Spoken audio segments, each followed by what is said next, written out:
I want to build two adjacent barns connected by a corridor. One to live in and another to cook and entertain. What steps do I need to create my dream? I have gathered some information from Google search. Yes, you can live in a barn, as long as it's a pole barn. Pole barns are not considered permanent structures, and some building departments classify them as accessory structures. Accessory structures have a minimum value and utility, such as parking, storage, and other uninhabitable uses. Converting a barn into a house is possible, but it can be more complicated and expensive than building one. The barn might have to be retrofitted to meet residential building codes, which can cost an average of $30,000, or about $10 to $50 per square foot.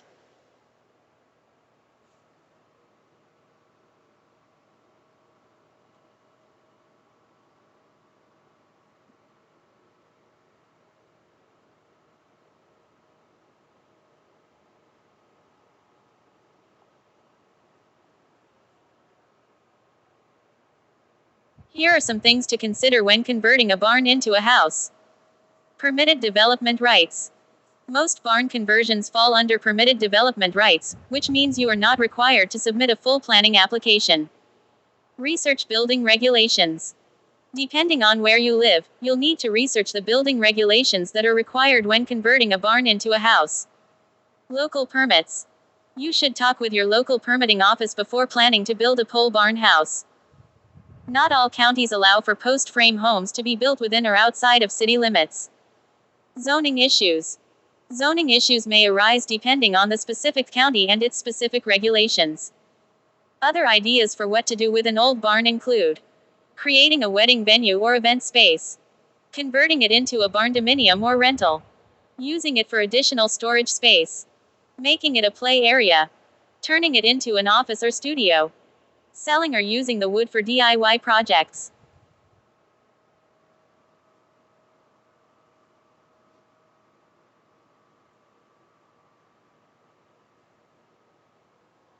Building your dream of two adjacent barns, one for living and one for cooking and entertaining, is an exciting adventure.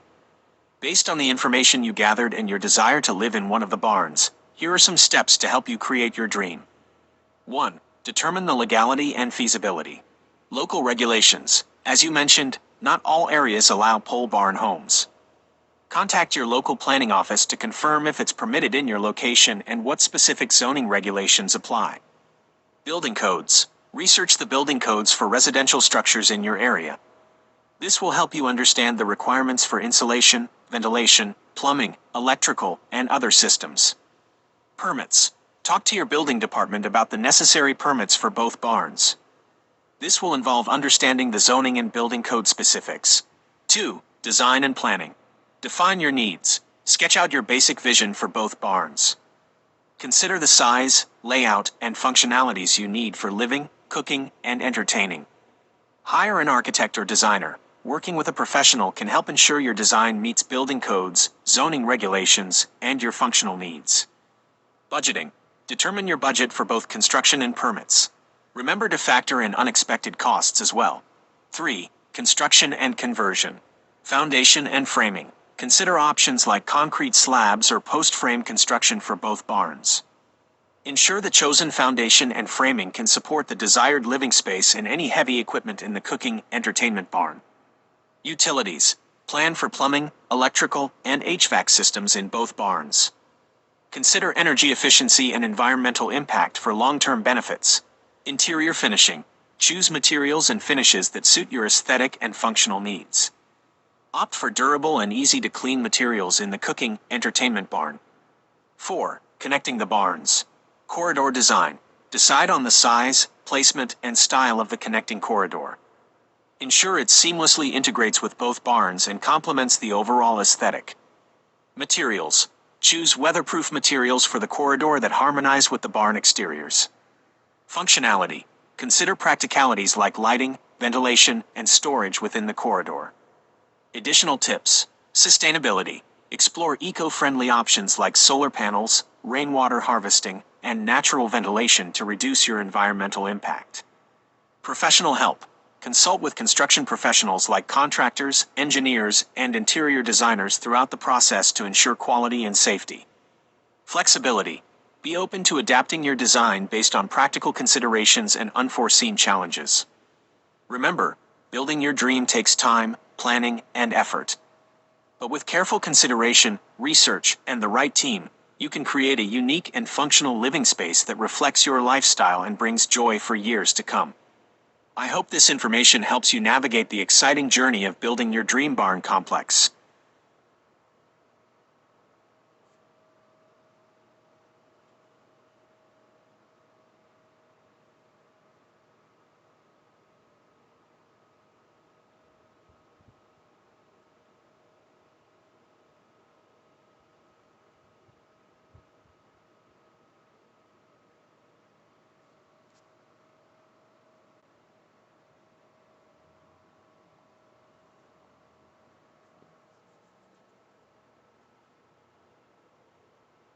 How do barn raisings work? Amish communities often gather together to build and raise barns. Can you explain the process from wood harvesting to final facade?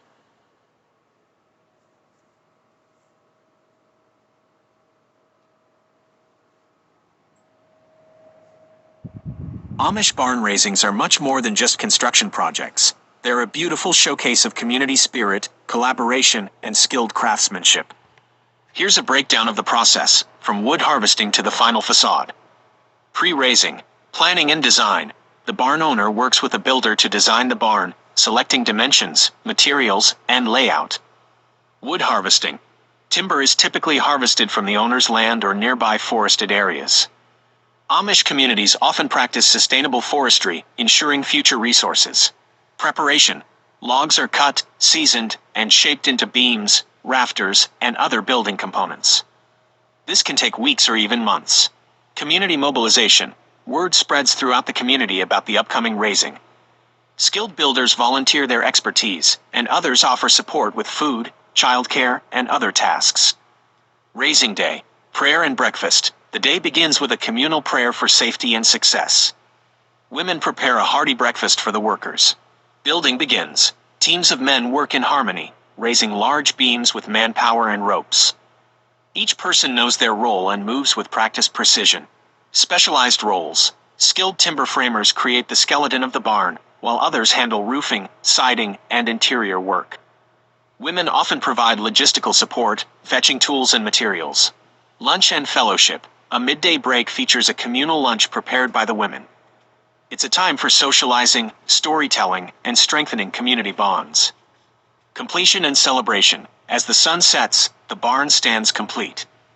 The community gathers for a festive meal, offering thanks and celebrating the shared accomplishment. Final touches. Interior work. Floors, walls, and finishing touches are completed in the following days. The owner adds personal touches and prepares the barn for its purpose. Final facade. Depending on the barn's function, the exterior might be painted, adorned with decorative trims, or left with its natural wood finish.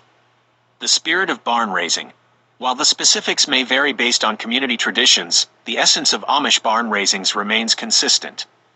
It's a testament to their strong work ethic, unwavering faith, and commitment to supporting one another.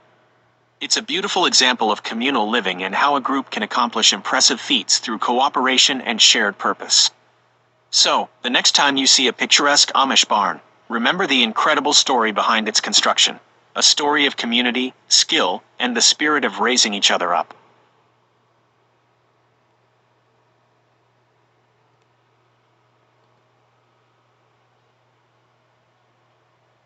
Amish barn raisings are a fascinating tradition showcasing community spirit and skilled craftsmanship. Here's a breakdown of the process, from wood harvesting to the final facade. Preparation. 1. Planning and design.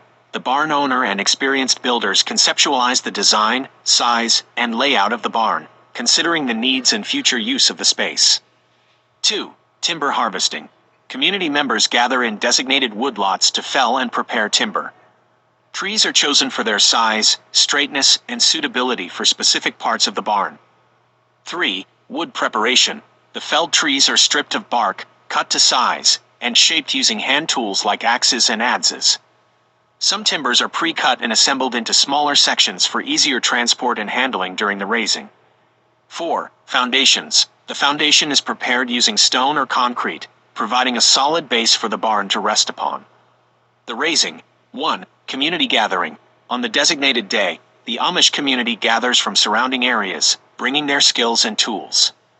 Women often prepare food and tend to the children, while men take on the construction duties. 2. Raising the frame. The pre-cut timbers are hoisted and positioned by hand. Skilled builders work together in a coordinated effort, using wooden pegs and braces to secure the frame. This can be a fast-paced and impressive feat, with the frame often completed within a day. 3. Roofing and siding. The roof is constructed using wooden shingles or metal sheets, depending on the style and preference. Walls are then filled with boards or logs, creating a weather-resistant shell. 4. Interior work. Once the basic structure is complete, the interior is finished with flooring, doors, windows, and stalls for animals if needed. Finishing touches. 1. Facade and decorations. The final touches include adding exterior features like trim, shutters, and decorative elements. Depending on the region and family preferences, the barn might be painted or adorned with simple geometric patterns. 2. Celebration. The completion of the barn is a joyous occasion, celebrated with a community meal, prayer, and often music and dancing. This marks a time for gratitude and strengthens the bonds within the community. Additional notes. The entire process is typically done without the use of power tools or machinery, relying on traditional methods and community cooperation. The skills and knowledge for barn building are passed down through generations, ensuring the preservation of this valuable tradition. Barn raisings are not just about construction, they are a social event that reinforces the importance of community, hard work, and mutual support.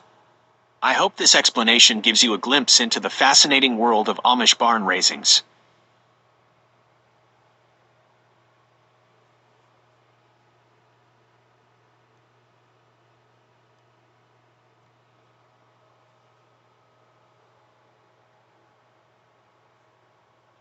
The Amish barn raising, a symphony of community and skill. Amish barn raisings are more than just construction projects. They're vibrant displays of community spirit and traditional craftsmanship. Here's a breakdown of the process, from wood harvesting to the final facade. Preparation. 1. Planning and design. The family needing the barn works with a skilled carpenter to design the structure, considering size, functionality, and local building codes. 2. Tree selection. Timber is chosen from the family's own land or neighboring Amish farms. Oak, hickory, and maple are popular choices for their strength and durability. 3. Felling and sawing. Men in the community gather to fell and saw the trees into lumber. Traditionally, they use hand tools like axes and saws, emphasizing self-reliance and connection to the land. 4. Shaping and preparation. The lumber is seasoned and then shaped into beams, rafters, and other structural components. This intricate process requires skilled craftsmanship and knowledge passed down through generations. The raising. 1. Community gathering. On the designated day, members of the community, often hundreds strong, arrive at the construction site. Women prepare a hearty meal, ensuring everyone is well fed for the day's work. 2. Prayer and ceremony. The event begins with a prayer of thanks and dedication, acknowledging the importance of God and community in the building process. 3. Raising the frame. The men divide into teams with specific roles. Teamwork and coordination are key as they hoist the massive beams and rafters into place, using ropes, pulleys, and sheer strength. The sight of dozens of men working together in perfect synchrony is truly awe-inspiring. 4. Roofing and siding. Once the frame stands, the roof is added, followed by the siding.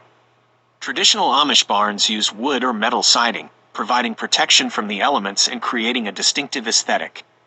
Finishing touches. 1. Windows and doors. Windows and doors are installed, letting in light and creating access to the interior.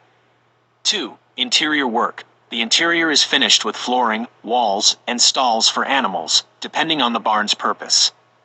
3. Celebration. The day ends with a feast and celebration, a time to acknowledge the hard work, community spirit, and new structure that will serve the family for generations. Key aspects of the Amish barn raising. Community. The raising is a demonstration of the strong sense of community in Amish society. Everyone pitches in, regardless of age or skill level, to support their neighbors. Tradition.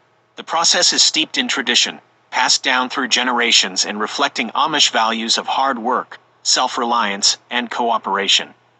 Skill. Amish barn raisings showcase remarkable carpentry skills honed through years of practice and knowledge passed down through generations. Symbolism. The barn itself is a symbol of resilience, providing shelter and support for the family and their livelihood. Witnessing an Amish barn raising is a truly unique and humbling experience.